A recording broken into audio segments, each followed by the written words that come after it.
All right, guys, let's check out a newer Seiko mm300. It's absent of the Marine Master on the dial. We still call them mm300s because what else are you going to call it, right? So this is the sbdx025. There's the hang tag, 320,000 yen, or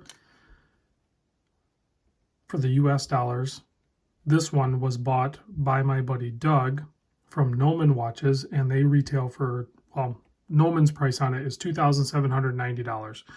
So just shy of $3,000, this is what you get.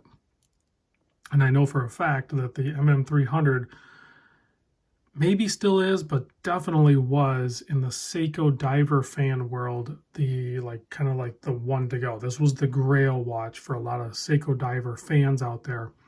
There's a lot of other options out there for sure at all different price points. I mean, on the table here, I have the SKX, which is, slowly rising. I have the MM200. I have the MM200 reduced. A bunch of different part numbers and colorways for those, but in all different price points. So, but really, when it comes down to it, I think a lot of people ultimately wanted this guy here. It has the monocoque case, so it is all one piece, and the watch is assembled from the top side, which is interesting to say the least, but that's the way the MM300 was done, and that's the way it's going to continue to be done. So let's get into the case size on this. It is a 44 millimeter wide case, 50 lug to lug. You can see it's drilled, 15.3 millimeter. Now that's one thing that always bothered me, was how thick it was, but because of its size, it just wears really good. It has it looks like a flat sapphire crystal up top, but I think it's like a single domed downward or something, because it does have distortion on it. So it's pretty wild the way that crystal was done.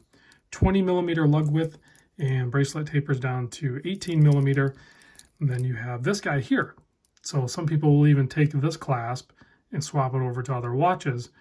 So it's pretty much all stamped. You have the 4 micro adjust keeper, pretty standard affair there. But where it differs is when you pull this back and you release this bar right here, it allows the ratcheting mechanism to come out.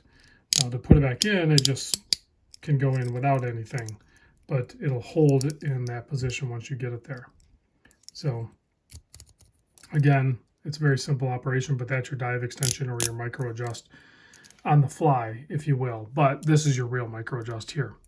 Personally, I'm actually not a fan of this clasp. I feel like it's too thick and it's due for a reinvention, but I know there's a lot of people out there that still enjoy this clasp, and I get it because of that. It's slick, it's cool, I get it. Inside the watch is the 8L35 movement. It is a 4 Hertz movement, or it beats at 28,800 vibrations per hour, so you can see the clean sweep of the second hand. It has a 50-hour power reserve, and the 8L is based on the Grand Seiko 9S. This one on my time grapher runs dial-up at +5 seconds. So I don't think I've handled a 8L35 movement that had any major deviations on it. They usually run beautiful. I'm sure they're regulated and taken care of right from the factory. So we zoom in on the dial here. You're going to see, well, on the bezel, first of all, you're going to see a beautiful blue ceramic. I mean, I'm not a huge fan of blue watches typically, but this blue right here just works, 100% works. So you have a beautiful blue dial, the blue ceramic bezel insert, the chapter ring. You have, it looks to me, applied indices versus usually stamped from the backside. I think these are actually applied. You have a full brushed handset there. Well, is there polished? I think the edges are actually polished. So brushed on the center and then polished on the edges. Really plays with the light. And then of course that gold toned second hand tying in with the gold print of the 300M on the dial. Just a printed on framing of the 3 o'clock date window, but the disc is actually silver. Nice subtle detail. Kind of matches the hands a little bit better with the black print with the silver wheel versus like a stark white, because there's really no other white on this. The Seiko loom that they used on this has that tinge of green in it, so it's not stark white. I'm fairly certain the bezel is actually loomed as well. We'll check that here in a moment. Just a beautiful watch. The finishing on it is incredible. You can see how deep the brushing is on it. The polishing is amazing. Signed crown. The crown is a 7mm crown. Bracelet's still good. I know the bracelet changes throughout the years have been slightly controversial. I mean, it's a pin and collar. That's fine. I don't really have a problem with that. But the size of the links, you could potentially have an issue getting it sized up just right. It is also heavy. I'll put the weight down in the description. I didn't weigh it, but it does have some heft to it, no doubt. And I think that's a lot of it's just the way the case construction is. But there it is on my 7.25-inch wrist. I was just wearing a Seiko Sumo a little bit ago, and the Sumo hugs the wrist better. Now this one, once it's sized up, will also hug the wrist properly. It's going to feel a little top heavy. I would suggest wearing watches like this and this one, of course, a little more snug. I'm not saying wear it super snug, but you're not going to want to have it just floating around on the wrist because it's going to try to walk on you a little bit. So when you get a little bit heavier watch, you just want to maybe snug it up a little bit. I think you'll be fine. See, that's one of the things I actually don't like about this. Every time I go to take it off, I end up engaging. Not a big deal, but I didn't mean to do that. It just seems like that's what always happens. Now I'm going to do another video, but I'll show these next to it. But I'm going to do another video with just showing some different Seiko divers. And these three, actually this 4 and a Sumo and everything. But here it is next to the SKX.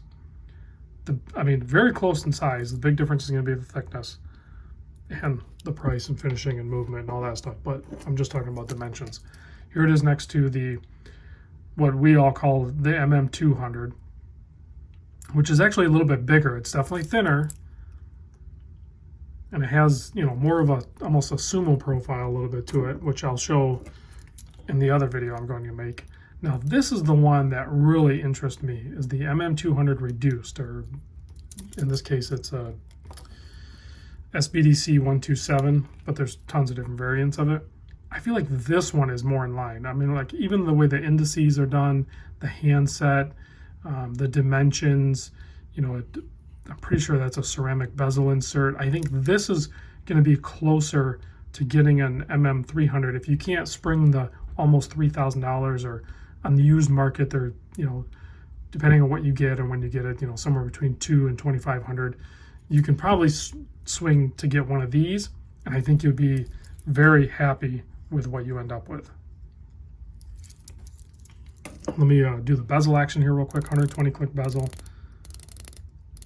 And it's just one of the best Seiko bezels out there. It's the best way I can explain it. It's still Seiko, but it's just the best, and it lines up. All right, let's kill the lights, check the lume on this, and then please stay tuned, you know, for more videos when I get all of these out here and I get the Sumo and everything out here. I think that's just gonna be fun to see them all at once. Yeah, that's what I thought. It's killer. I can't wait to get my Seiko Tuna back, because the Tuna usually has the dominant lume. This mm300 here has incredible lume. And then it doesn't hurt that they oversized loomed the triangle there and then loomed the bezel to 20. I like that touch. This is a very beautiful watch. Thanks for watching, guys, and I'll see you on the next vid.